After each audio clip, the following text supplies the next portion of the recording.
ब्रह्मसूत्र प्रस्तुतकर्ता स्वयं Prakash Sharma. Video 14C। Brahmasutra की इस प्रस्तुति में तीसरे अध्याय के तीसरे भाग के श्लोक नंबर 39 से श्लोक नंबर 44 तक हैं। इस प्रस्तुति में एक तो उन श्रुतियों में जिनमें ब्रह्म के स्वरूप का वर्णन है, जिन पर चर्चा पिछले वीडियो में आरंभ की गई थी, उन सब का चर्चा अब पूरा की जाती है।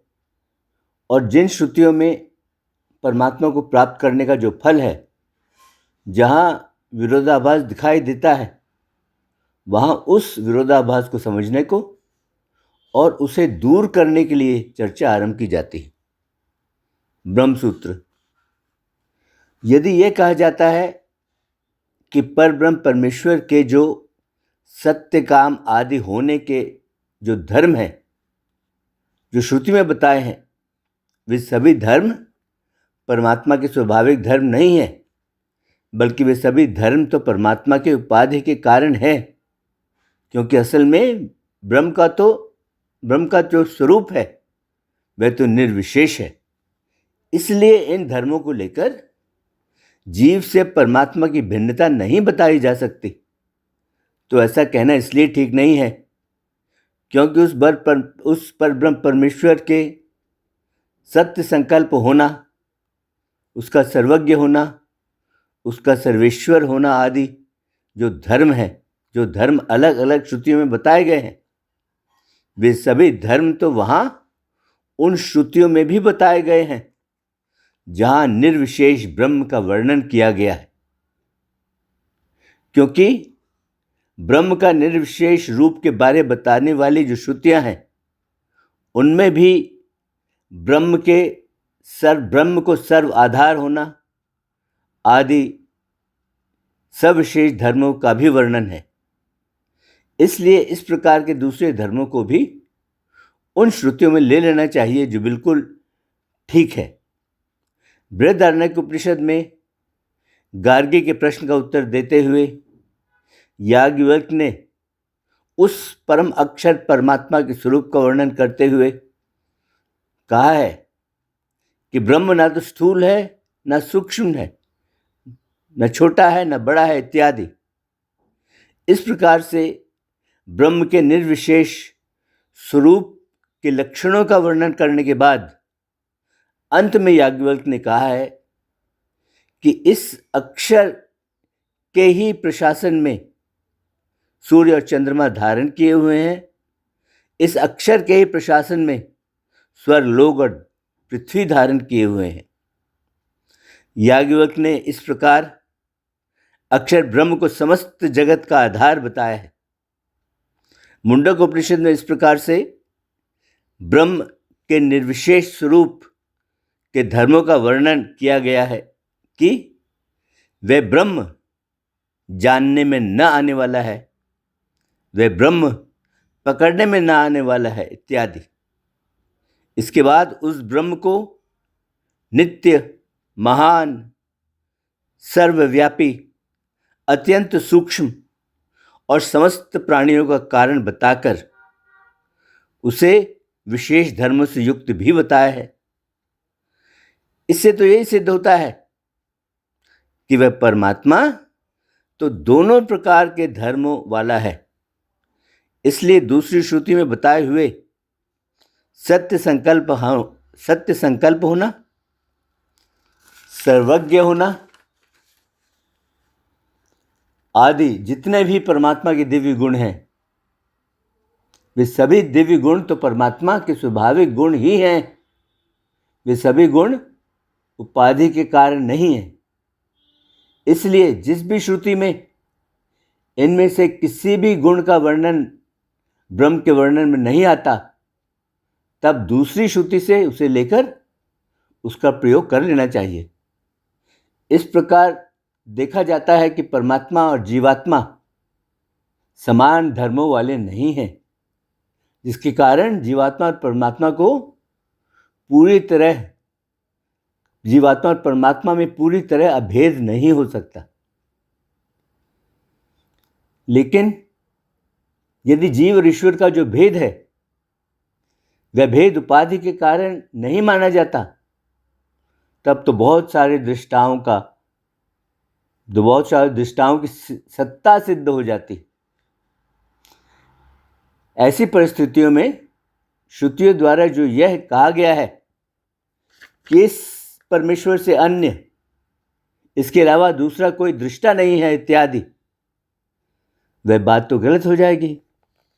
तो इस पर कहा जाता है कि उस परब्रह्म परमेश्वर को सर्वश्रेष्ठ बताने के लिए वहाँ श्रुति में परमात्मा के लिए आदर दिखाने के लिए अन्य दृष्टा का निषेध किया गया है कि उस परमात्मा जैसा दूसरा और कोई दृष्टा नहीं है।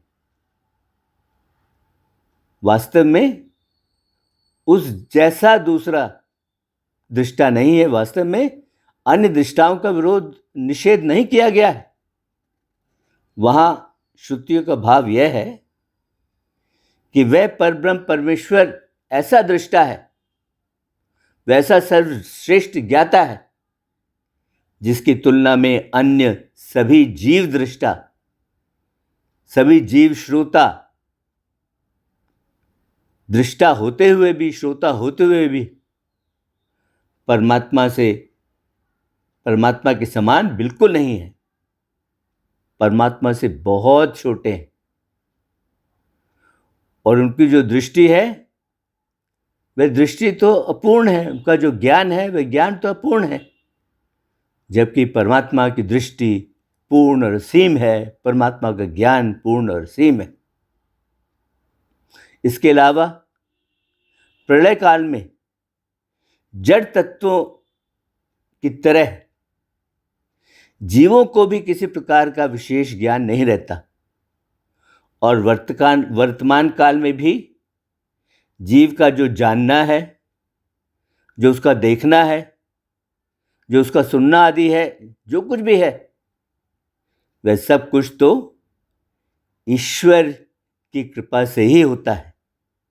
ऐसा ऐतरेय उपनिषद और प्रश्न उपनिषद हमें बताते हैं। वहीं परमेश्वर इस जीव का प्रेरक है, इसलिए यह जीव पूरी तरह से स्वतंत्र नहीं है। इससे तो यही सिद्ध होता है कि श्रुति का जो यह कहना है वह तो भगवान की श्रेष्ठता दिखाने के लिए ही है। वह यह बताने के लिए नहीं है कि उस भगवान के अलावा कोई दूसरा दृष्टा नहीं होगा। श्रुति के तो इस बात का मतलब है कि परमेश्वर जैसा कोई दूसरा दृष्टा नहीं हो सकता। परमेश्वर के प्रति आदर दिखाने के लिए जो यह बात कही गई है, उस बात को दूसरे तरीके से सिद्ध करते हैं। बृहदारण्यक उपनिषद में जहाँ उस परमात्मा से अन्य कोई दृष्टा, कोई श्रोता आदि का न होना बताया गया है, वहीं उस वर्णन में बार बार अतः शब्द का प्रयोग किया गया है। इसलिए यही सिद्ध होता है कि परमेश्वर की तुलना में या उस परमेश्वर से अधिक कोई दूसरा दृष्टा, कोई दूसरा श्रोता आदि नहीं है। यदि पूरी तरह अन्य दृष्टा का होना माना होता और वह ठीक होता, तब तो अतः शब्द की कोई ज़रूरत नहीं होती। जैसे यह कहा जाए कि उससे अन्य कोई धार्मिक नहीं है, तो ऐसे कहने से अन्य धार्मिकता और धार्मिकों से उसकी श्रेष्ठता बताना है, ना कि यह बताना कि उसके अलावा और कोई धार्मिक है ही नहीं। उसी प्रकार श्रुति में वहाँ जो कहा है कि उस परब्रह्म से अन्य कोई दृष्टा आदि नहीं है, उस बात का मतलब है कि उस परमात्मा जैसा या उससे अधिक अन्य कोई दृष्टा आदि नहीं है। बृहदारण्यक उपनिषद में जहाँ यह प्रकरण आता है उसमें आगे कहा है कि परब्रह्म परमात्मा जीवात्मा का अंतर्यामी है और जीवात्मा परमात्मा का शरीर है। इस प्रकार परमात्मा और जीवात्मा में साफ तौर से भेद बताया गया है।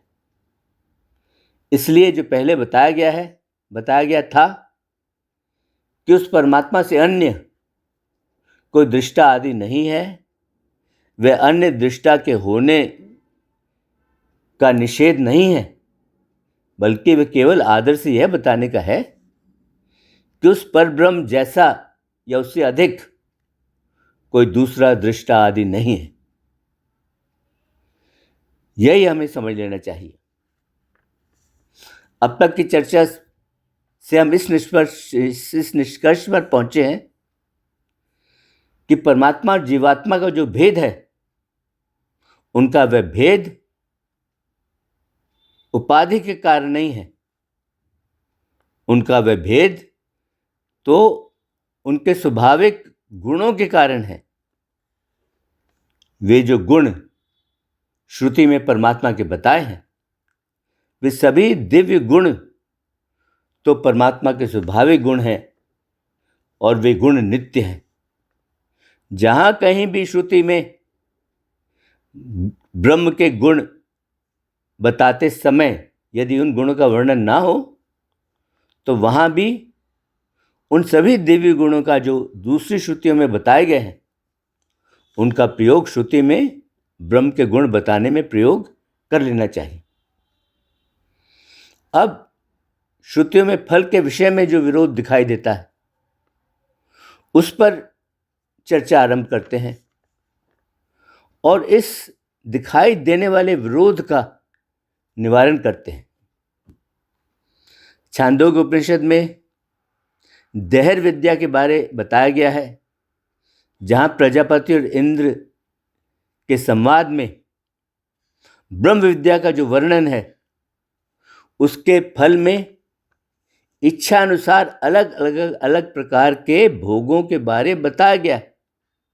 लेकिन जो दूसरी श्रुतियां हैं, उनमें ऐसी बात नहीं कही गई है।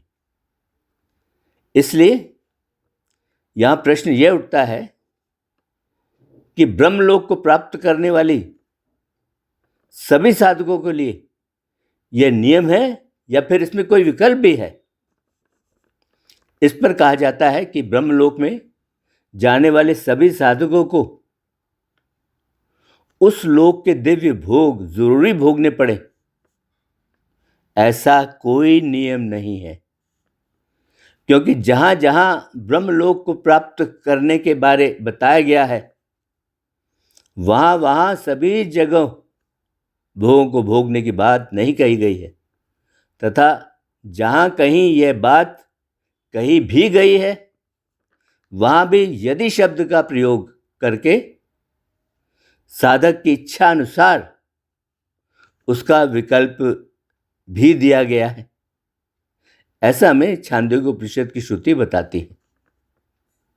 इससे यह स्पष्ट हो जाता है कि जो साधक ब्रह्मलोक या अन्य किसी भी देवलोक के भोगों को भोगने की इच्छा और संकल्प रखता है, उसको उसकी अपनी इच्छा और संकल्प के अनुसार वह फल मिल जाता है। इस प्रकार का जो वर्णन है, वह वर्णन तो ब्रह्म विद्या की स्तुति के लिए एक सहायक वर्णन है। ब्रह्म विद्या का यह मुख्य फल नहीं है। परमात्मा के साक्षात्कार में, परमात्मा के दर्शन में ये जो भोग हैं, ये भोग तो उस परमात्मा के दर्शन में विलंब कराने वाले हैं, देरी कराने वाले विघ्न हैं, रुकावट है। इसलिए साधक को इन भोगों की इच्छा किसी भी सूरत में नहीं करनी चाहिए, क्योंकि इस प्रकार की इच्छा से तो परमात्मा के साक्षात्कार में तो देरी आ जाएगी।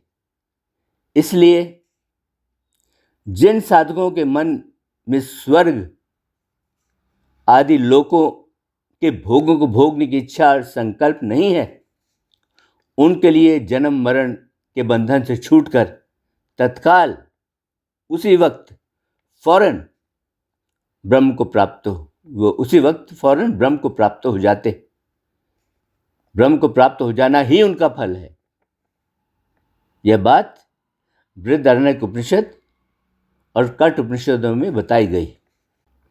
लेकिन फिर प्रश्न यह उठता है कि यदि ब्रह्मलोक आदि के भोग भी उस परब्रह्म परमेश्वर के साक्षात में, उसके दर्शन में देरी कराने वाले हैं, फिर श्रुति में ऐसे फलों का वर्णन क्यों दिया गया है? इस पर कहा जाता है कि श्रुति में ब्रह्म तक पहुंचने के लिए दो मार्ग बताए हैं। एक जो मार्ग है वह ब्रह्मलोक आदि के भोगों का मार्ग है, जिन भोगों को भोग कर परमात्मा को प्राप्त किया जाता है। और दूसरा जो मार्ग है वह परमात्मा को सीधा प्राप्त करने वाला मार्ग है, जिसमें परमात्मा को तत्काल प्राप्त किया जा सकता है। पहला मार्ग विलंब का मार्ग है, जहाँ एक और पड़ाव में से साधक को गुजरना पड़ता है और तब वह परमात्मा को प्राप्त करता है। और दूसरा मार्ग साधक का सीधा और फौरन परमात्मा को प्राप्त करने वाला मार्ग है। ब्रह्मलोक इत्यादि के भोगों का भोगना जो बताया है वह एक तरीके से उस फल की तुच्छता दिखाता है। कौन सा मार्ग साधक चुनेगा वह साधक की इच्छा और संकल्प पर निर्भर करता है। दोनों मार्ग परमात्मा की ओर ले जाते हैं। एक लंबा रास्ता है, दूसरा छोटा रास्ता है। इसी सिद्धांत की पुष्टि दूसरे तरह से की जाती है। वेदांत शास्त्र में जहाँ जहाँ ब्रह्मलोक के फल का वर्णन किया गया है, वहाँ वहाँ इस जन्म मरण रूपी संसार से सदा के लिए छुटकारा पाना फल के रूप में उस परब्रह्म परमात्मा को प्राप्त हो जाना बताया है। इस प्रकार का वर्णन श्रुतियों में अधिकता से मिलता है। इसलिए परमात्मा की प्राप्ति प्रबल या मुख्य फल है ऐसा मान लेना चाहिए, क्योंकि उसके साथ साथ किसी प्रकरण में ब्रह्मलोक के भोगों के रूप में जो दूसरा फल का वर्णन आता है वह वर्णन भी मुख्य फल की प्रधानता को सिद्ध करने के लिए ही है। इसलिए उसका सब प्रकरणों में वर्णन नहीं किया गया। लेकिन परमात्मा को प्राप्त करने वाले मुख्य फल का वर्णन तो सभी प्रकरणों में किया गया है। हाँ, परमात्मा को प्राप्त करने का जो फल है उसका वर्णन तो सभी प्रकरणों में किया गया है। इसके साथ ही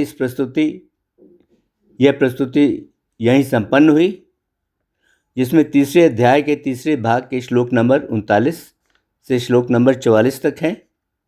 ओम शांति शांति शांति। ओम।